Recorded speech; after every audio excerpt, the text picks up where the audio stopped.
मधुबन के बाबा, मधुबन के बाबा मुरली वाले, आपका क्या कहना,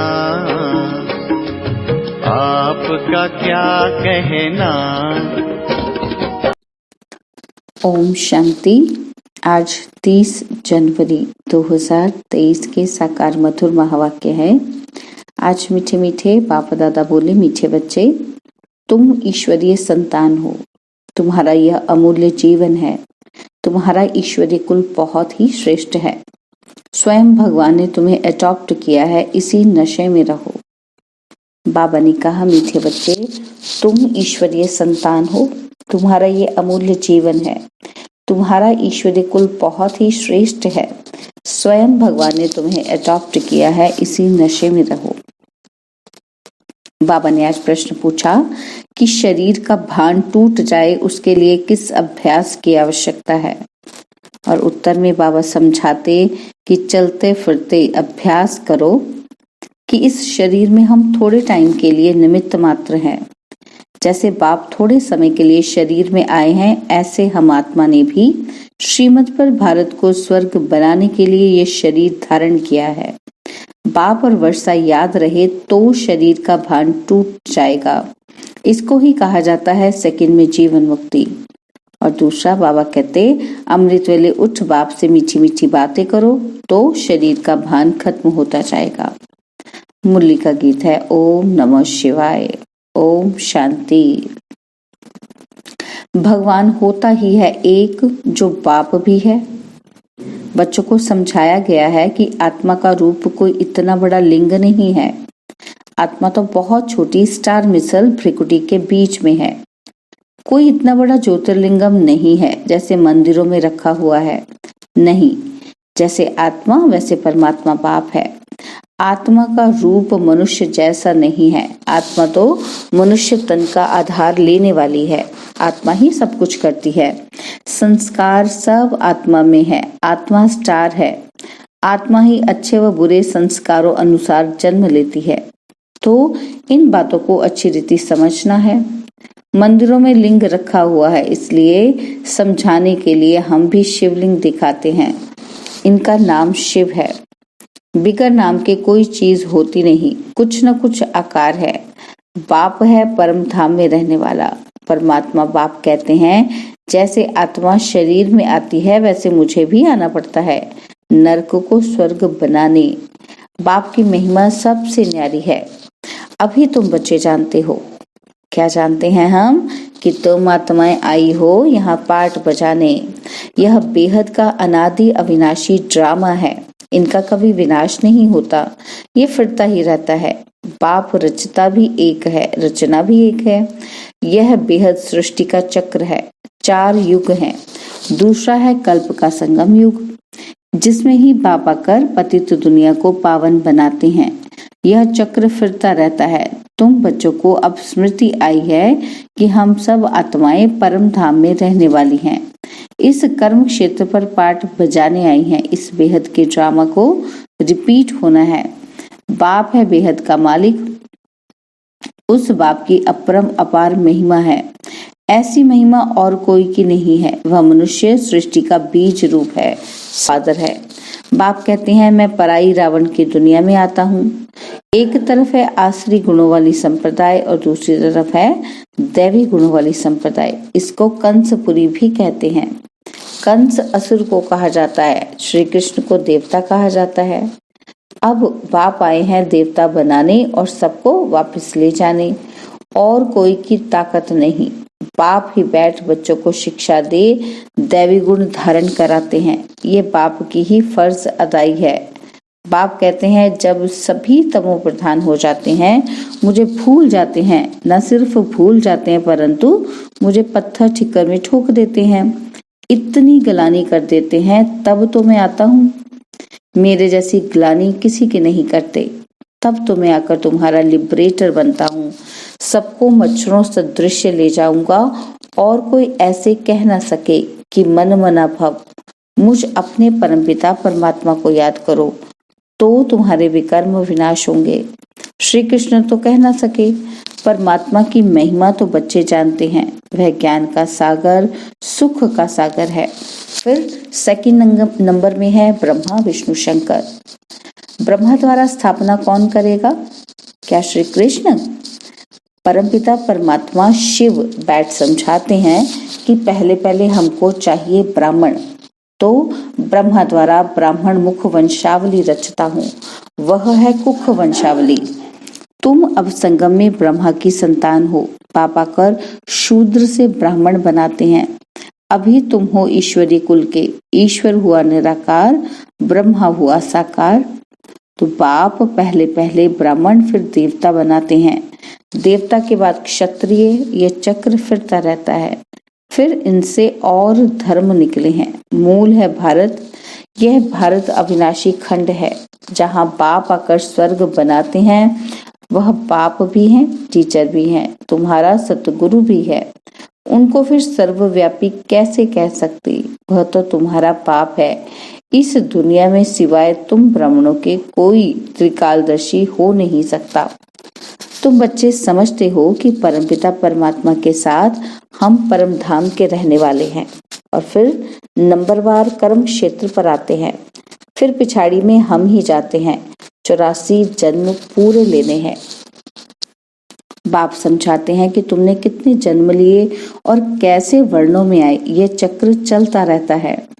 अभी तुम हो ईश्वरीय संप्रदाय, यह तुम्हारा अमूल्य जीवन है, जबकि तुम ईश्वरीय संतान बने हो। ब्रह्मा द्वारा बाप आकर एडॉप्ट करते हैं।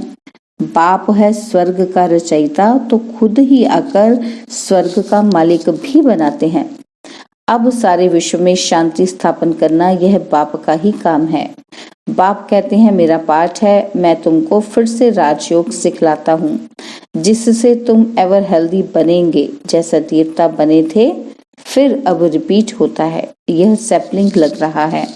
बाप बागवान है, इन द्वारा कलम लगा रहे हैं।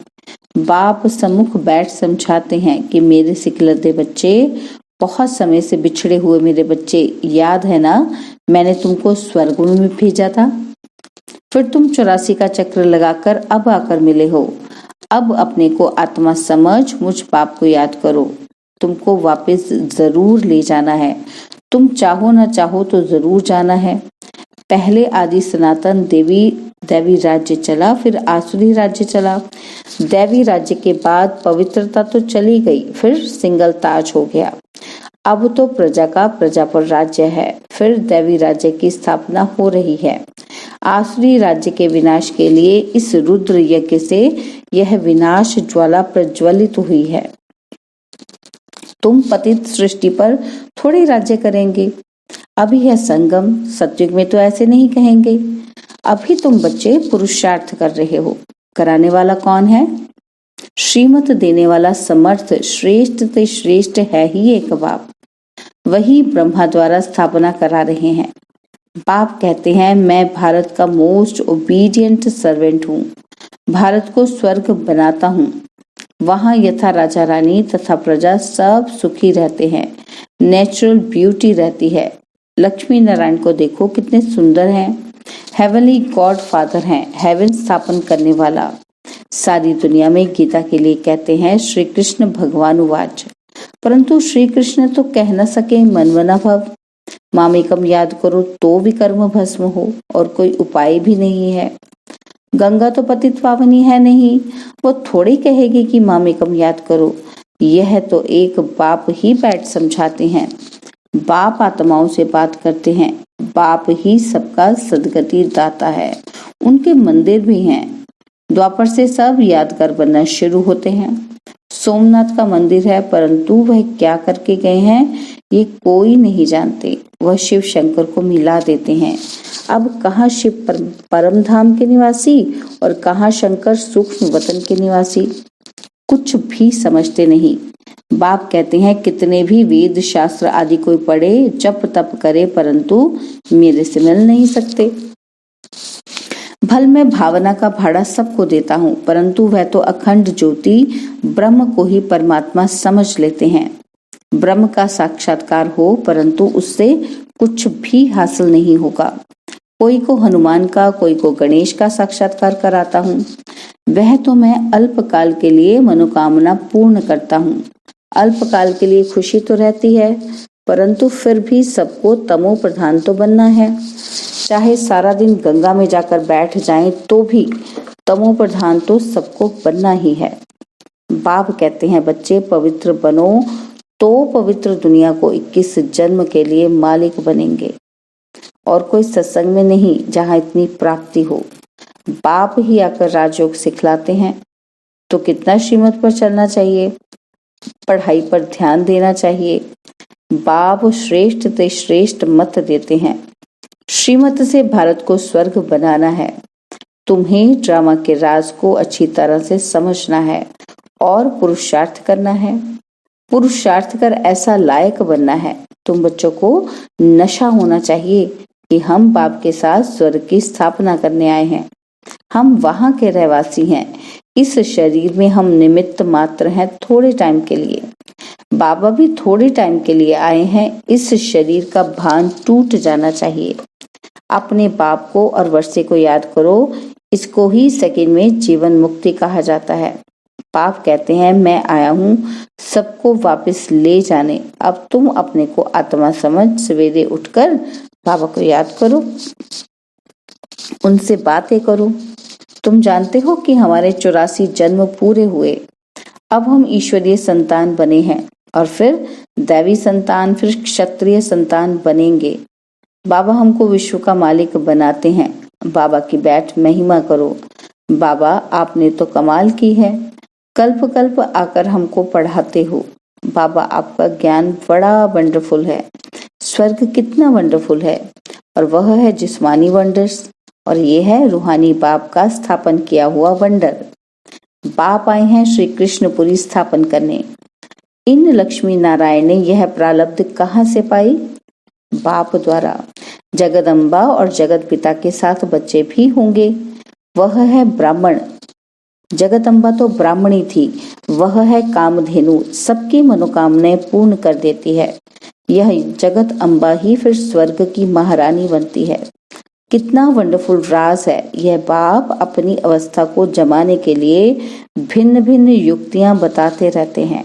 रात को जागो, बाबा को याद करो, तो अंतगति सुमति हो जाएगी। अगर पूरा पुरुषार्थ होगा तो याद ठहरेगी। पास विद ऑनर हो जाना है।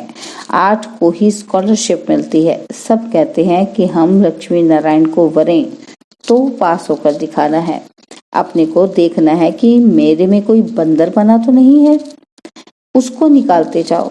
देखो सारे दिन में किसी को दुख तो नहीं दिया। बाप है सबको सुख देने वाला। तो बच्चों को भी ऐसा बनना है। वाचा कर्मणा से कोई को भी दुख नहीं देना है। सच्चा सच्चा रास्ता बताना है।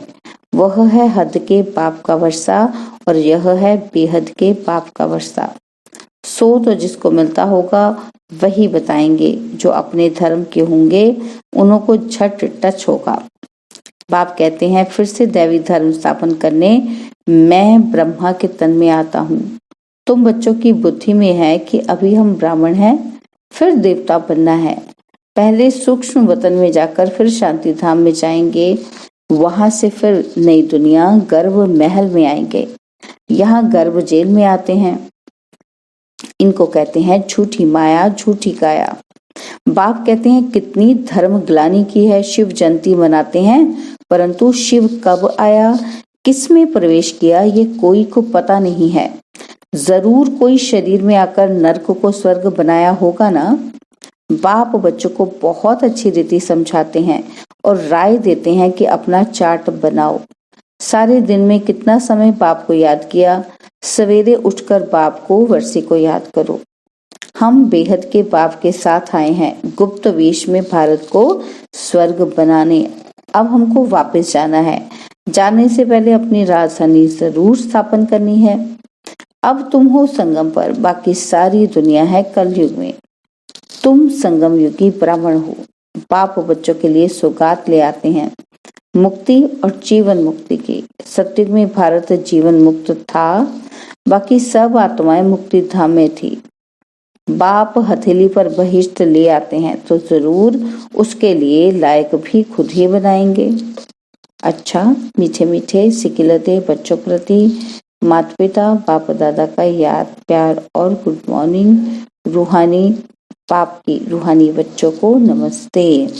हम रूहानी बच्चों की रूहानी बाप दादाजी को दिल व चांद से प्रेम से नमस्ते। ओम शांति। प्यारे बाबा, मीठे बाबा, मेरे बाबा, शुक्रिया बाबा, शुक्रिया बाबा, शुक्रिया बाबा। धारणा के लिए मुख्य सार है, पहला पॉइंट है, सदा इस नशे में रहना है कि हम बाप के साथ स्वर्ग की स्थापना के निमित्त हैं। बाप हमें विश्व का मालिक बनाते हैं। और सेकंड पॉइंट, बाप समान सुख देने वाला बनना है, कभी किसी को दुखी नहीं करना है, सबको सच्चा रास्ता बताना है, अपनी उन्नति के लिए चार्ट रखना है। बाबा ने आज वरदान दिया, निमित्त और निम्न चित्त की विशेषता द्वारा सेवा में फास्ट और फर्स्ट नंबर लेने वाले सफलता मूर्त भव। निमित्त और निम्न चित्त की विशेषता द्वारा सेवा में फास्ट और फर्स्ट नंबर लेने वाले सफलता मूर्त भव। सेवा में आगे बढ़ते हुए यदि निमित्त और निम्न चित्त की विशेषता स्मृति में रहती है तो सफलता स्वरूप बन जाएंगे। जैसे सेवाओं की भागदौड़ में होशियार हो, ऐसे इन दो विशेषताओं में भी होशियार बनो। इससे सेवा में फास्ट और फर्स्ट हो जाएंगे। ब्राह्मण जीवन की मर्यादाओं की लकीर के अंदर रहकर स्वयं को रूहानी सेवाधारी समझकर सेवा करो तो सफलता मूर्त बन जाएंगे। मेहनत नहीं करनी पड़ेगी। स्लोगन है, जो बुद्धि द्वारा सदा ज्ञान रत्नों को धारण करते हैं वही होली हंस हैं। जो बुद्धि द्वारा सदा ज्ञान रत्नों को धारण करते हैं वही सच्चे होली हंस हैं। ओम शांति। और अब यह एक बहुत अच्छी वीडियो भी जरूर देखें।